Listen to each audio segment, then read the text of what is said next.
Happy Friday and good morning. I'm Chief Meteorologist Mackenzie Lake here with a look at our full Friday forecast. So first, I want to talk about cloud coverage. Take a live look here out at Cuesta Peak. We have that marine layer trying to build in, but this is not a very typical marine layer formation here. Most of the time, we have those very dense clouds that blanket the coastal waters, but since winds are all over the place this morning, that's why we have some pockets of clear skies. Take a look here. A majority of the central coast is underneath this north and northwesterly flow. That's what we've been projecting this entire time, and that's why humidity values are starting to rise.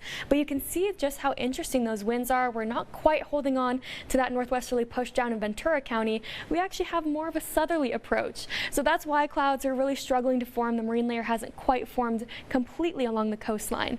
But let's take a look now at temperatures because it is a frigid and bone-chilling Friday morning. We have a freeze warning in effect for those areas color-coded in purple. So some of the coolest areas could drop down to 25 degrees. And then we also have a frost advisory for those areas color-coded in that lighter blue shade there. Both of those will be allowed to expire by 9 o'clock in the morning. Take a look at just how cold it is. You'll definitely want to have those car heaters on in the morning. You'll definitely want to bundle up as well. Take a look at those temperatures as you head further to the south. We're back up into the 40s here in Santa Barbara and down in Ventura County. As I mentioned, winds are really important not only for temperatures but also cloud coverage and humidity values. So a stark difference from yesterday. 73% there in Ventura County, 51% there in Oxnard, and a beautiful 88% humidity here in Santa Barbara. So let's take a look at temperature-wise. Over the next couple of hours, we're warming up beautifully, but with that northwesterly push, temperatures today and tomorrow, these are two of the coolest days on tap. We're maxing out at 65 degrees there by 2 p.m. in Santa Barbara, so still a great afternoon to go for a nice hike outside, maybe a nice run by the beach. But today and tomorrow, we're going to be a few degrees below average. You can see a majority of the west coast here underneath this blue color coding area.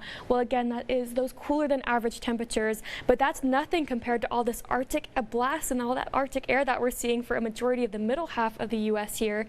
But as we head into our Sunday, luckily we start to see those temperatures beginning to rise. Our weather pattern shift begins as well. This pesky low pressure system, that's going to retrograde back into the Great Basin. That's going to cause our winds to transition back to Santa Ana's, and heading into Monday all the way through Wednesday, looking to be about a 3-day event here. We'll likely have moderate Santa Ana winds. Could be seeing more fire weather watches and red flag warnings going into effect.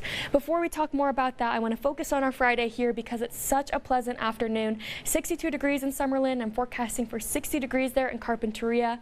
One thing to keep in mind, while winds are nice and light, we don't have any other watches, warnings, or advisories besides cool temperatures this morning. We'll take a look at these overnight lows. We're cooling yet again. Some of these areas really chilly down into the 20s there. We're going to cool down into the 22 degree range in Atascadero, 25 there in California Valley. Still nice and chilly along the coastline as well. So if you're heading out late tonight or early tomorrow morning, make sure to bundle up and get outside this weekend and enjoy.